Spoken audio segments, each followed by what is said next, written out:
Morning guys, मैं बल्केश आपके अपने YouTube channel Hindi class by Balkesh Pagdiya में स्वागत करती हूँ। गाइज, आज हम इस वीडियो में एक बहुत ही शानदार टॉपिक हिंदी व्याकरण का वाक्य उसका अभ्यास है वो करेंगे।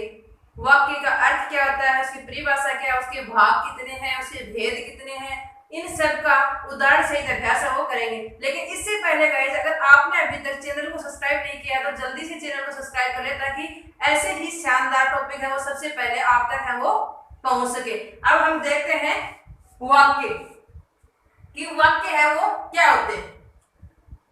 हिंदी भाषा की पूर्ण इकाई क्या होती है? वाक्य होती है। इकाई पूर्ण कब होती है? जब वाक्य है सेंटेंस बनता है तब।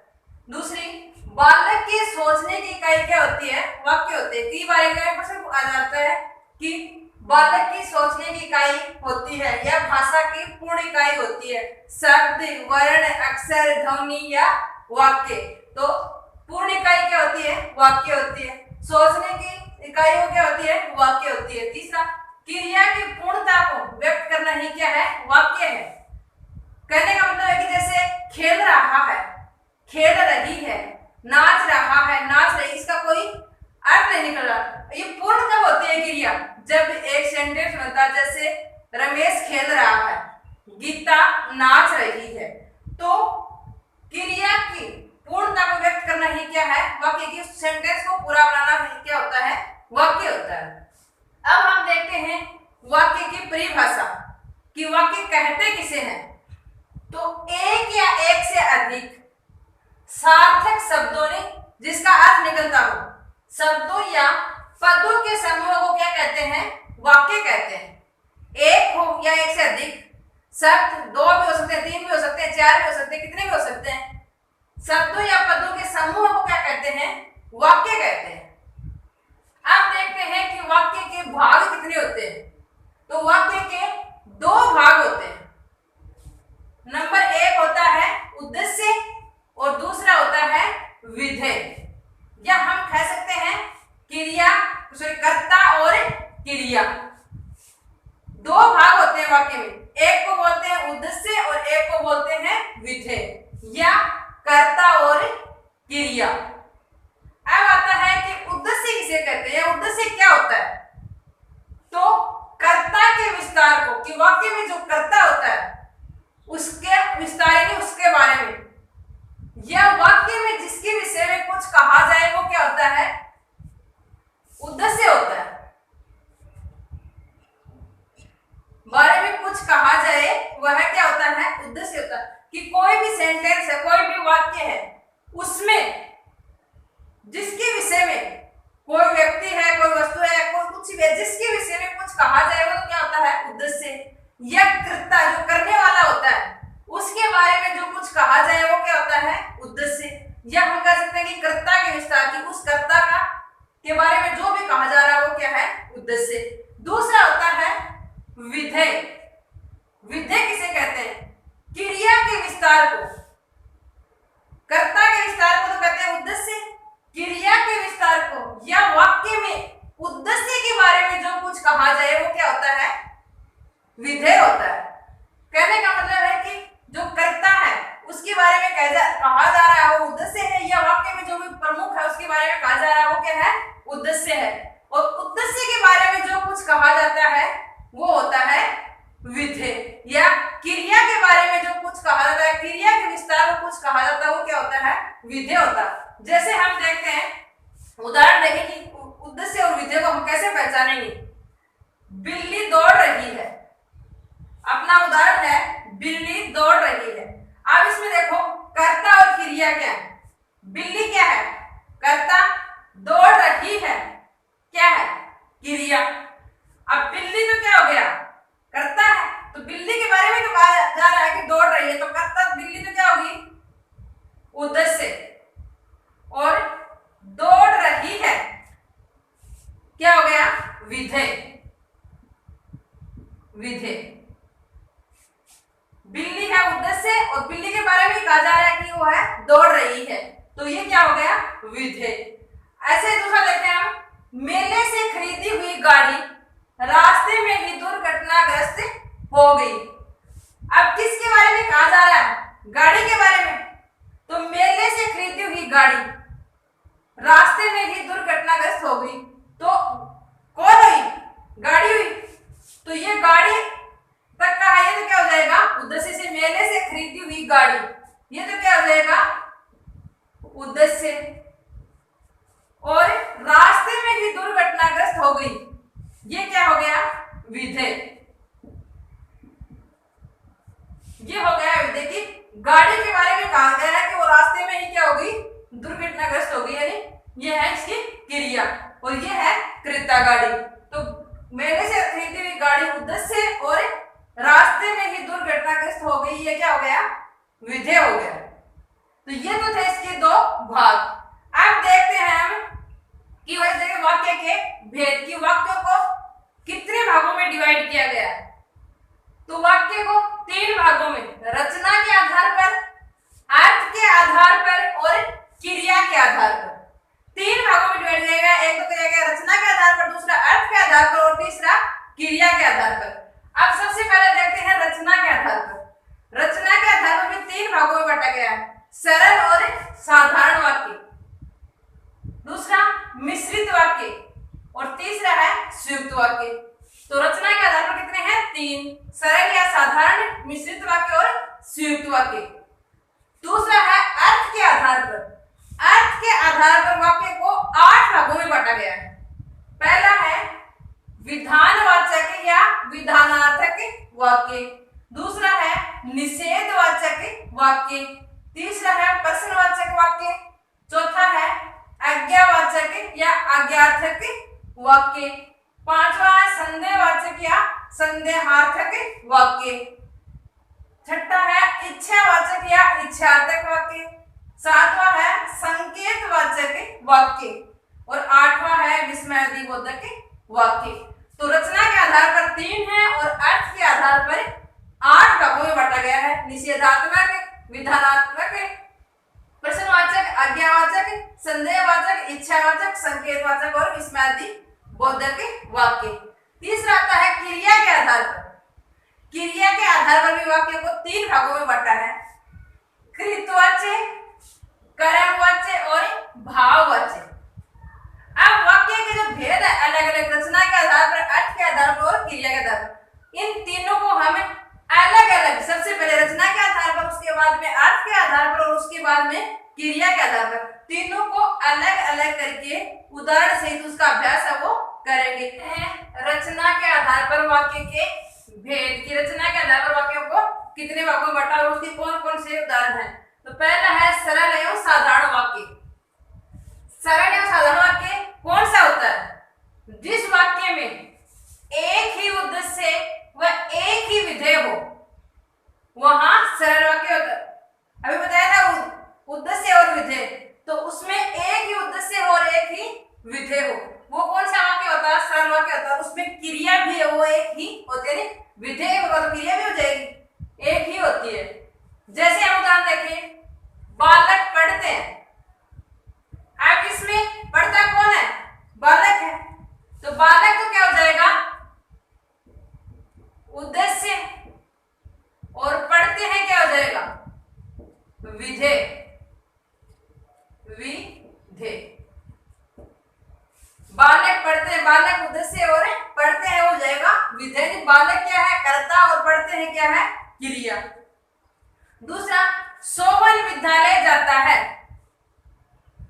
विद्यालय कौन जाता है? सोवन जाता है। तो सोवन तो क्या हो जाएगा? उद्देश्य, और विद्यालय जाता है क्या हो जाएगा? विधेय। नहीं, कर्ता उद्देश्य और कर्ता का विस्तार विधेय।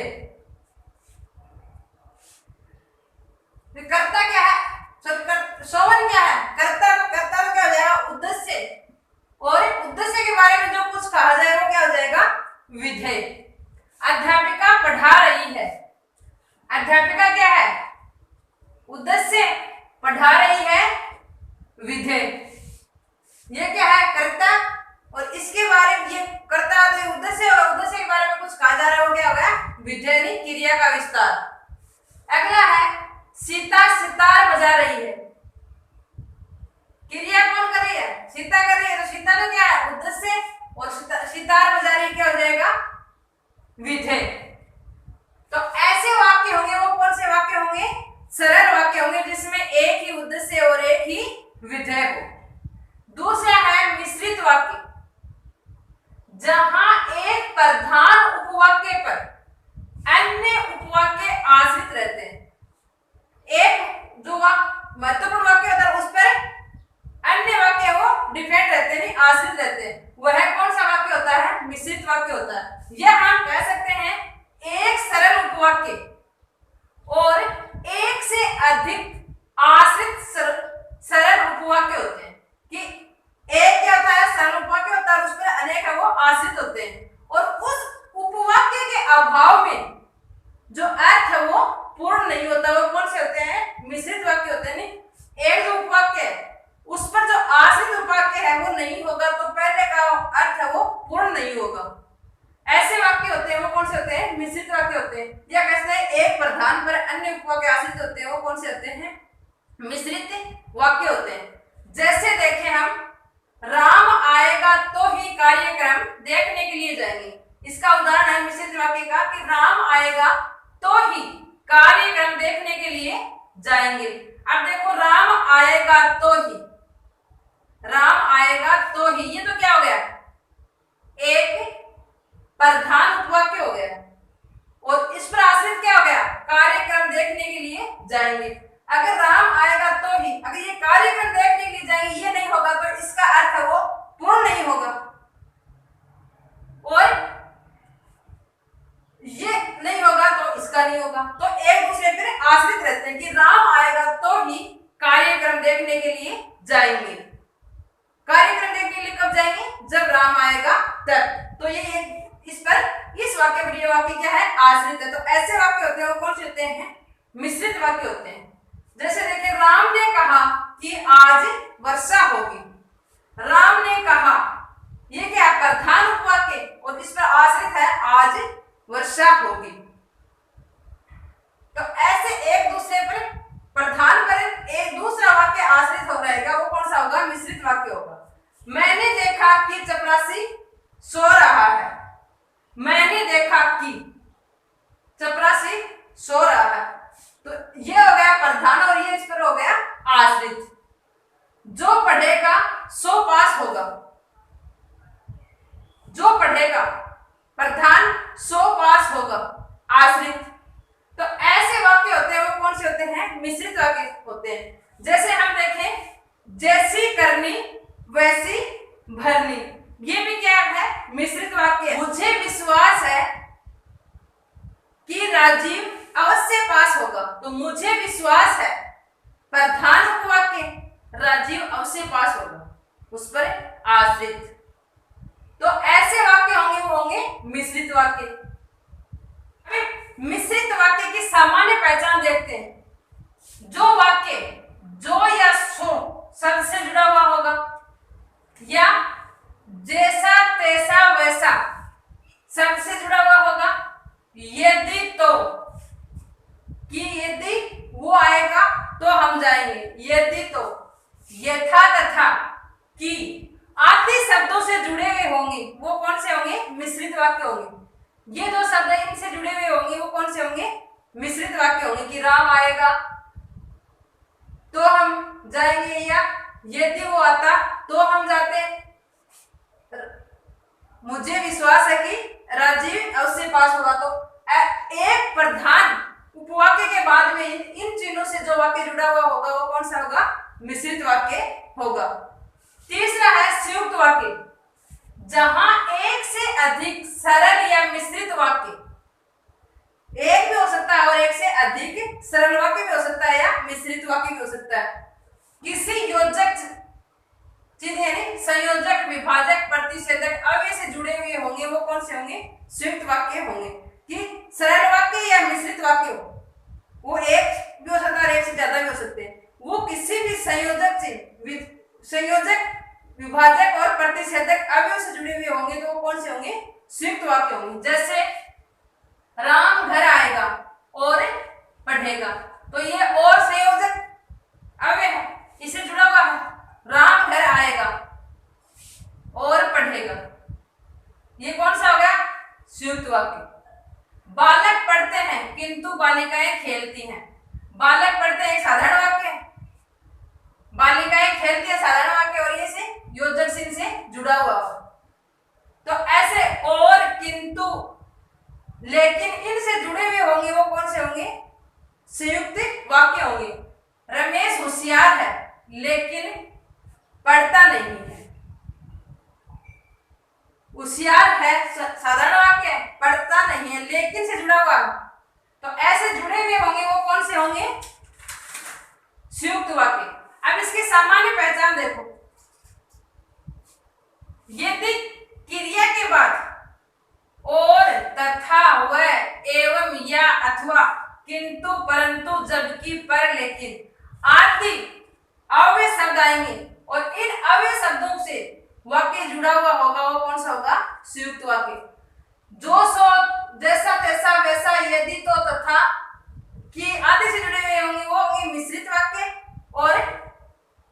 और, तथा, व, एवं, अथवा, किंतु, परंतु, जबकि, पर, लेकिन इनसे जुड़े हुए होंगे वो होंगे संयुक्त वाक्य। और वो क्रिया के बाद आ रहा है, जाएगा इसके बाद आ रहा है, होशियार है उसके बाद आ रहा है। तो ये वाक्य होते हैं, ये होते हैं संयुक्त वाक्य। तो सरल वाक्य में एक उद्देश्य और एक विधेय होता है, संयुक्त वाक्य में एक उपवाक्य पर, सॉरी, मिश्रित वाक्य में एक उपवाक्य पर अनेक उपवाक्य वो आश्रित रहते हैं, और संयुक्त वाक्य में एक सरल वाक्य मिश्रित वाक्य से संयोजक, विभाजक और प्रतिषेधक अवयव से ये जुड़े हुए होते हैं। वो कौन से होते हैं? संयुक्त वाक्य। अब क्या होता है, एग्जाम में ऐसे क्वेश्चन पूछ लेते हैं कि निम्न में से ये सरल वाक्य है, इससे सही मिश्रित वाक्य बनेगा। तो हम वो कैसे बनाएंगे? जैसे शब्द आ जाए हमारे पास, ये है सरल वाक्य कि फल खाकर स्वस्थ रहो, ये एक सरल वाक्य आ गया। और इससे कहेंगे कि संयुक्त वाक्य बनाइए। तो संयुक्त वाक्य से हम कैसे बनाएंगे? फल खाओ और स्वस्थ रहो, यहां जोड़ देंगे, फल खाओ और स्वस्थ रहो। ये और से जुड़ गया तो ये क्या हो गया? संयुक्त वाक्य। और ये क्या हो गया? सरल वाक्य। सरल वाक्य से संयुक्त वाक्य बनाना होता है, योजक चिन्ह से इसको जोड़ देंगे। ऐसे ही आ जाए सरल वाक्य से मिश्रित वाक्य बनाना, तो हम कैसे बनाएंगे? जैसे हमारे पास है समझदार व्यक्ति शांत रहता है, यह आ गया सरल वाक्य। समझदार व्यक्ति शांत रहता है। अब इसका हमें मिश्रित वाक्य बनाना है, तो हम कैसे बनाएंगे? जो व्यक्ति समझदार होता है वह हमेशा शांत रहता है। ये सरल है, और इसे मिश्रित बनाएंगे तो क्या हो जाएगा? जो व्यक्ति समझदार होता है वह हमेशा शांत रहता है। तो ऐसे हम सरल वाक्य से संयुक्त वाक्य बना लेंगे, सरल वाक्य से मिश्रित वाक्य भी बना लेंगे। कई बार पूछ लेते हैं एग्जाम में किसी, ये सरल वाक्य है और इसका सही संयुक्त वाक्य क्या होगा, या इसका सही मिश्रित वाक्य वो क्या होगा। तो आज हमने इस वीडियो में वाक्य के भेद, वाक्य का अर्थ और परिभाषा तथा रचना के आधार पर वाक्य के भेद हम उसका विस्तारपूर्वक अध्ययन किया है। अगले वीडियो में हम अर्थ के आधार पर वाक्य के जो भेद है उसका अभ्यास है वो करेंगे। धन्यवाद।